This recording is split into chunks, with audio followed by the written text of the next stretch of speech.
Hi, this is Kyle Boys, and this is my persuasive speech about texting while driving. Okay, close your eyes and imagine this. It's a perfect day for a drive. The sun is out, it's a clear day, the windows are rolled down, your favorite radio station is on, then your cell phone beeps. You have a text message. You don't think twice about picking up the phone. You have to know what someone has to tell you. You just can't wait. So you pick up the phone. It'll only take a second to open your text. Of course, you have to look down long enough to remove your eyes from the road. Then bam, you slam into the back of a car on a highway going 50 miles an hour. Well, at least you had your seatbelt on. Did the other driver? Psychologists call it inattention blindness. The brain cannot process what it can physically see within its eyesight, such as a red light. Cell phone proponents are having difficulty presenting solid crash statistics related to cell phone and texting. The number of cell phone subscribers is up to 270 million in the U.S., but auto fatalities remain stable at 40,000 a year. The U.S. Department of Transportation estimates that 6,000 of these deaths are from distracting driving, but no statistics show they are phone-related deaths. Research has shown that the risk for crashes increased due to talking on the phone, but hasn't been shown the numbers of accidents that occur. How can we fight against texting while driving, talking on the cell phone, or any other distracting driving when there's no clear statistics to show the dangers of it? One of the reasons is that police reports do not offer a box to show that drivers admit to cell phone usage after an accident. Also, investigators could subpoena the cell phone records, but this usually doesn't happen unless there's legal action filed against one of the drivers in an accident. This lack of solid statistics makes it an uphill battle in convincing legislators to enact a new law against the dangers of distracting driving. There have been a number of highly publicized texting while driving deaths. 18 states and the District of Columbia have passed laws banning texting while driving. 9 other states prohibit teenagers from text messaging while behind the wheel of a car. Senator Charles Schumer of New York introduced legislation that would withhold 25% of federal highway funding to states that do not offer some type of banning of texting while driving.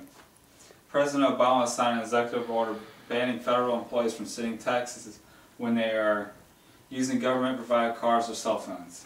This also includes when they are using their own phones or cars and conducting government business. The other involves 4.5 million federal employees, including military personnel. The federal government also plans on banning text messaging by bus drivers and truckers who go across state lines. Ray Hood, Transportation Secretary, announced the plan at a conference in Washington. He said, the order to restrict text messaging by federal employees behind the wheel sends a very clear signal to American public that distracting driving is very dangerous and unacceptable. According to the National Safety Council, several hundred companies have banned employees from sending texts while on business hours. Mark Melrose of Mountainside Hospital in Montclair, New Jersey is a spokesman for the American College of Emergency Physicians. He told USA Today that most people probably don't initiate text messages, but when they receive one, it's hard to ignore the temptation, or this might be important, I better check it. You know you shouldn't do it, but you do it anyways. With only 7 states with law against driving while texting, it is time for the other 43 states to act. Laws might not be the only answer. We might need to attack driving while texting the way smoking or drinking and driving was attacked. For young people, we have to take away the cool factor. We can't just say, don't do it. We have to attack it strongly. It worked for smoking, it worked for drinking and driving, it worked with seat belts. Teens will get the message if it is presented to them in the right way. You just can't say, don't do it. To those of us that know it is wrong, the dangers might seem obvious, but for teens and some adults, Texting is their main form of communication. This does not just stop because they are in a car. Even with the growing awareness, 73% of teens admit to texting while driving to a Student Against Destructive Decisions study.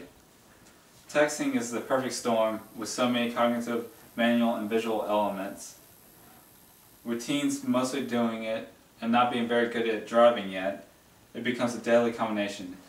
Teens can text messages up to 500 plus texts a day and could equal to an alarming number of those text messages being sent while driving.